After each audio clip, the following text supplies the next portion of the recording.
اے اللہ تو گوار عزیزو، امانت آئی سیدنا عثمان غنی کے پاس۔ عثمان غنی بہت بڑی حکومت کے امیر ہیں، بہت بڑی۔ 2000 آدمی آ گیا شر پسند۔ اس نے آ کے حضرت عثمان غنی کے گھر کا گھیرا چاروں طرف سے تنگ کر لیا۔ حضرت عثمان غنی سے انہوں نے مطالبات شروع کر دیے۔ شر پسند لوگ تھے۔ انہوں نے کہا کہ عثمان آپ خلافت چھوڑ دیں۔ حضرت عثمان غنی نے فرمایا کیسے چھوڑ دوں؟ میرے رسول پاک نے فرمایا تھا عثمان اللہ تجھے ایک قمیض پہنائے گا، لوگ اتارنا چاہیں گے پر کبھی نہ اتارنا۔ فرمایا حضور نے فرمایا تھا نہ چھوڑنا، میں کیسے چھوڑ دوں؟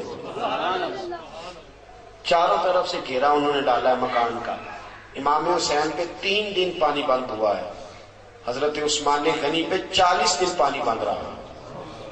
40 دن نہ کھانا کھایا نہ پانی پیا۔ لوگ کہنے لگے عثمان بھوک پیاس نہیں لگتی؟ فرمایا بھوک لگتی ہے تو خدا کا ذکر کرتا ہوں، پیاس لگتی ہے تو قرآن کی تلاوت کرتا ہوں، اللہ میری بھوک اور پیاس ختم کر دیتا ہے۔ 40 دن کہ میں نے کہا کہ بڑی پرانی ہے کربلا، بڑی پرانی۔ 40 دن پانی بند رہا۔ حضرت علی اور حضرت امام حسین کے لیے تو جناب عباس پانی لے کے آئے تھے، حضرت عثمان غنی کے لیے جناب علی پانی کا مشکیزہ لے کے آئے، حضرت علی پانی کا مشکیزہ لے کے آئے۔ اور جب پہنچے دروازے پہ تو ایک ظالم نے تیر مارا، مشکیزہ پھٹ گیا، پانی بہہ گیا۔ حضرت علی المرتضیٰ کہنے لگے مجھے عثمان نے منع کر دیا تم سے لڑنا نہیں، ورنہ تم 2000 ہو، 2000 کے لیے تو علی اکیلا ہی کافی ہے۔ دیواریں ہلتی رہتی ہیں اور در کانپ جاتا ہے، علی کا نام سن کے اب بھی خیبر کانپ جاتا ہے۔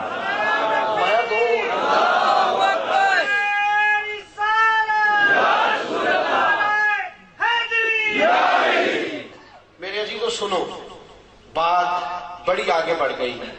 حضرت عثمان غنی کے پاس جناب علی پہنچے، دیگر صحابہ پہنچے، کہنے لگے اے عثمان آپ نے بڑی خدمت کی، 12 سال دین کی، بڑا کام کیا، 3 باتیں ہیں، آپ اس طرح کریں ہمیں اجازت دیں ہم ان 2000 آدمی کو بھگا دیتے ہیں۔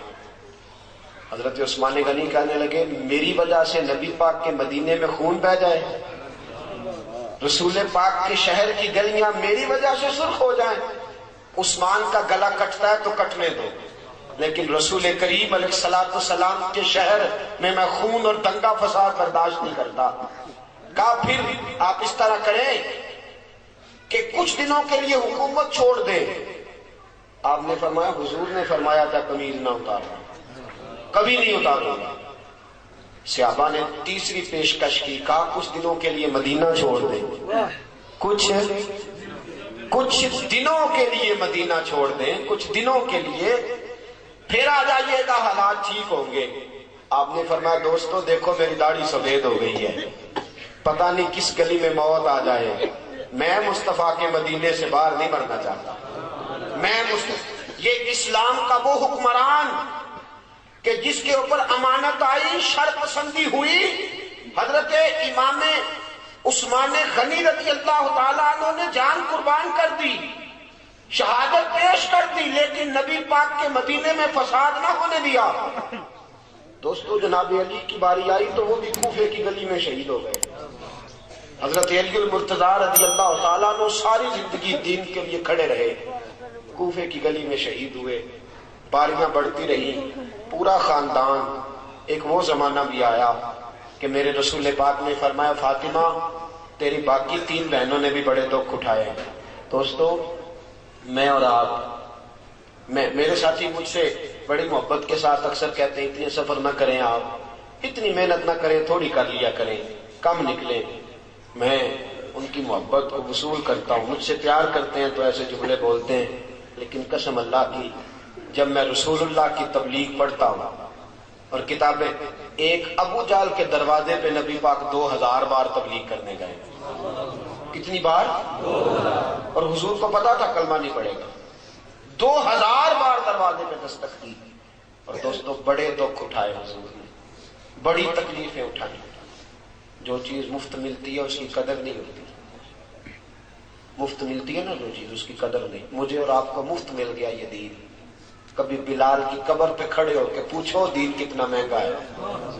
کبھی کھڑے ہو کے پوچھو سیدہ فاطمہ سے کہ دین کتنا مہنگا ہے. کبھی پوچھو امام حسین سے کہ کتنا کٹھن ہے یہ دین. میرے عزیزو، رسول پاک کی 2 شہزادیاں، نکاح ہوا ہے، ابھی رخصتی نہیں ہوئی. ابو لہب کے 2 بیٹے، انہوں نے طلاق بھیج دی. کہنے لگے یا کلمہ پڑھانا چھوڑ دے ورنہ طلاق دے دیں گے. حضور نے فرمایا میرا تیرا اختلاف ہے، بچوں کا کیا قصور ہے. ابو لہب کہنے لگا نہیں میں طلاق دے دوں گا. گھر بیٹھی 2 بچیوں کی طلاق پہنچی. سیدہ خدیجہ فرماتی ہیں حضور بڑا روئے، اٹھے، بچیوں کے سر پہ ہاتھ رکھا، کہا بیٹا اپنے بابا کے دین کے کام میں ثابت قدم رہنا، اللہ تمہیں بڑی بہتر جزا دے گا. اور ساتھیوں، صرف حضرت فاطمہ نہیں، سیدہ زینب میرے رسول پاک کی بڑی صاحبزادی حمل سے ہیں. اللہ نے ان کے گھر میں ولادت کی خوشی رکھی ہوئی ہے. مکہ سے مدینہ کی طرف آ رہی ہیں. حبار بن اسود نے نیزہ مارا. اونٹ بدکا اتنی تیزی سے دوڑا کہ آپ زمین پہ گری. بچہ خون بن کے نکلا. حالات بگڑ گئے. کتنے مہینے میرے حبیب کی صاحبزادی کتنے ہی مہینے بیمار رہ کے وصال کر گئی. بڑی صاحبزادی تھی. حضرت خدیجۃ الکبریٰ سے شکل ملتی تھی. رسول پاک نے بڑے آنسو بہائے. کیسا یہ دین تھا اور کتنا حضور کو اس پودے سے پیار تھا. بیٹی کو شہید کرنے والا حبار بن اسود منہ پہ نقاب ڈال کے فتح مکہ کے بعد آیا. آگے کہنے لگا سونیا کوئی آپ کا بہت بڑا مجرم بھی کلمہ پڑھ لے تو اس کو بھی معاف کر دیتے ہو. رسول پاک نے فرمایا چہرے سے نقاب ہٹا، بیٹیوں کے قاتل کبھی بھولا نہیں کرتے. تو چہرے سے نقاب ہٹا، اولاد کے قاتل کبھی بھولا نہیں کرتے. لیکن تو پڑھ لے کلمہ، مجھے سب سے زیادہ دین سے پیار ہے. اگر تو مسلمان ہو گیا تو میں تیری یہ خطا بھی معاف کرنے کو تیار ہوں.